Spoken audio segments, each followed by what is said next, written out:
Gobyerno. Namimiss niyo ba yung may gobyerno sa umaga, tanghali, hapon, gabi, hanggang madaling araw? Namimiss niyo? Mga batang Maynila, pumanatag kayo may awan Diyos na kabalik tayo. With your help, we will make Manila great again. Pang-apat at panghuli para uuwihan na to. Kasi pag umabot talaga tayo dito ng alas 12 pasado, yari si JTV. Nay, real talk. Si Yorme, maraming iniwang utang. Tama ba? Sabi nila, oh, gusto niyo po ba malaman yung sagot? Interesado ba kayong malaman yung sagot? At gusto niyo sa akin mismo manggaling? Sige. Tanong muna, taas ang kamay ng nanay at tatay dito o taas ang kamay ng may mga anak? May mga anak. Ayoko kasi mula kung dalaga pa kayo. May anak kayo? May apo? Dito.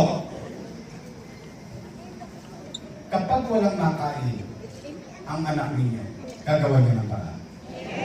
Uy! Gagawin niyo ng paraan? Iraraos nyo? Itatawid nyo?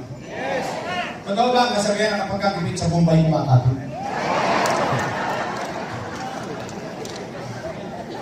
Hindi. Iraraos nyo? Itatawid nyo? Totoo ba ang kasabihan ng isang ina, ng isang ama, o isang magulang per se? Isusubo mo na lang. Ibibigay pa sana mo. Totoo yan? Yan din po ang ginawa ko bilang ama ng 2 milyong Manileño noong panahon ng pandemya. Bakit? Maraming utang. Pop, ng utang po ako. Bakit? Natatakot ako sa utaw eh. Nasira ang ekonomiya ng mundo. Amerika ng utang, Pilipinas ng utang, lahat ng gobyerno ng umutang. Bakit? Walang ekonomiya, walang negosyo, walang trabaho, walang pizza, walang chicha. Tama ba? Anong gagawin ko? When I took the responsibility in 2019 at a very young age, I took everything. Even the problems of that city government. But ni minsan magsiyasat kayo. Hindi ako nagturo ng daliri ng kasalanan ng ibang administrasyon. No. Pumasok ako walang pera. Alam natin lahat yun. That's it. And nag-recover na tayo. Sa tax policy natin, amnesty, cleanliness, orderliness, peace and order. Nag-take off na tayo ganyan. Hindi ko naman mahula na magpapandemya. Nagkapandemya. Anong gagawin ko? Umaasa ang tao sa gobyerno. Kahit ka mag-anak niya, hindi niya maasahan. Bakit? Yung sitwasyon niya at yung sitwasyon ng kamag-anak niya pareho. Lahat ng tao nangangamba magkasakit, lahat ng tao magugutom. Ano nangyari? Ginawan ko ng paraan. In fact, you can research it. 3 months. This is how much I love you. 3 months, hindi ako umuwi sa bahay.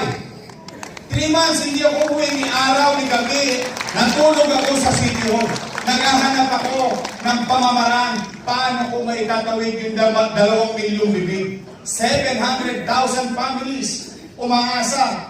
Kung may masasandalan ba silang gobyerno? Kung may gamot ba? Kung may bakuna ba? Hindi ba magkakalat ang COVID?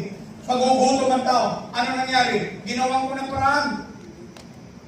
Sabi ko nga, mga nanay ko, tatay ko, lolo-lola ko, mga batang Maynila, pumanatag kayo. Pag wala na akong may bebenta, wala na akong mautangan, nakita niyo itong relo na ito, ipasasali ako ito, kitang munting makaraosan tayo. Oo nga. That's how we prepare it.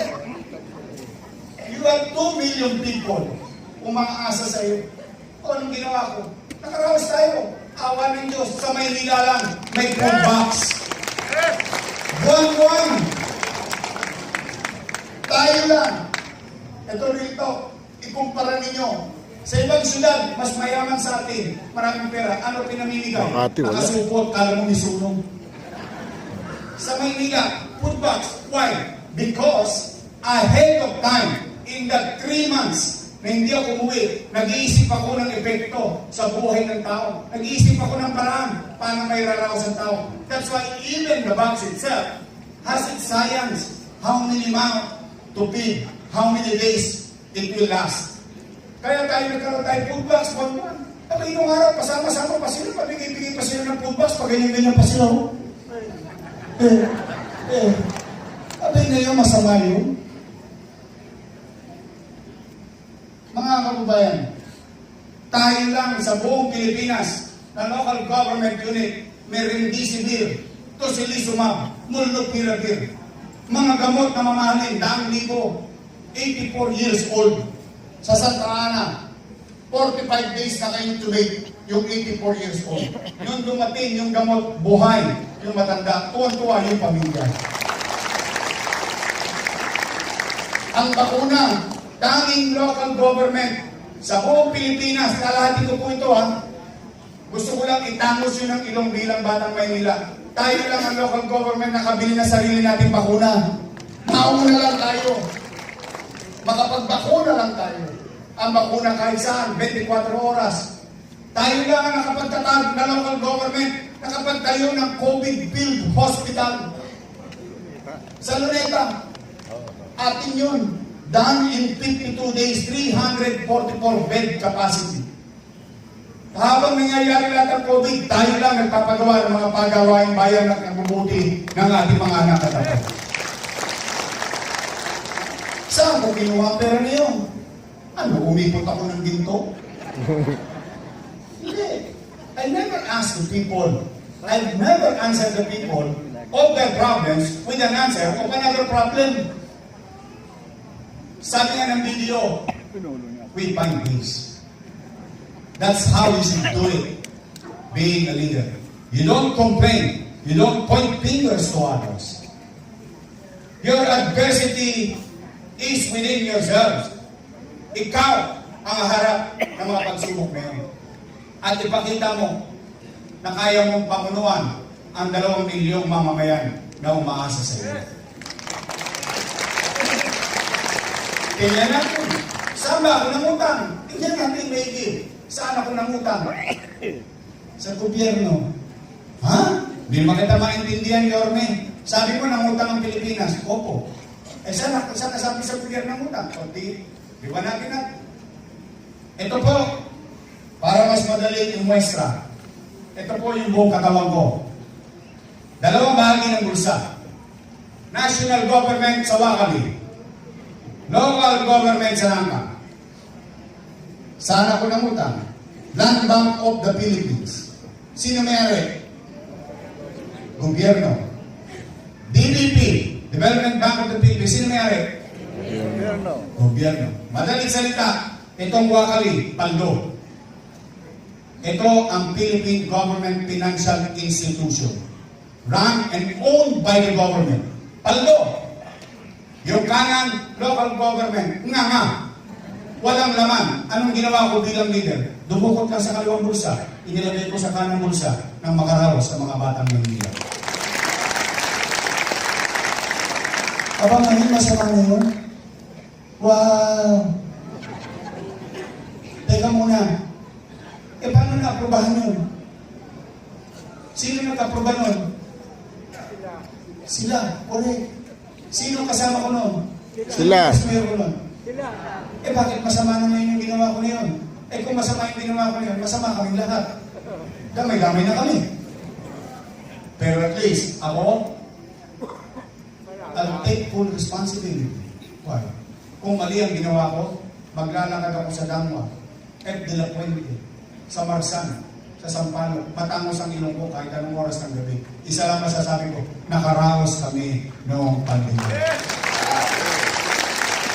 That's why I asked you a while ago, in the beginning, ano sabi ko, salamat sa Diyos, buhay tayo lahat. Marami sa ating patay na. Malagi sa buhay. Wala na. Tayo nakaraos. Life must go on. Reklamo sa utang. Teka, bakit hindi lang naalala may utang? 2022 pa akong wala dyan. Saka alam niyo pala may utang. Bakit pa kayo nagpaboto ng mayor? Puro lang pala kayo reklamo ng utang. Amen. let's come to our senses. It's nothing new. You know it from the beginning. Now you're pointing fingers. Huwag mong isisisi yung kakulangan mo sa ibang tao. When you wanted to be elected and the people voted and gave it to you, you must fulfill the obligation. That's how you call leadership in crisis. Ngayon, kung yun po mali, mga nanay tatay ko, ay harap ako sa inyo, magbabayaran ko yun sa desisyon ng taong bayan. For the meantime, reklamo sa utang, lumaya sila dyan, ako magbabayar.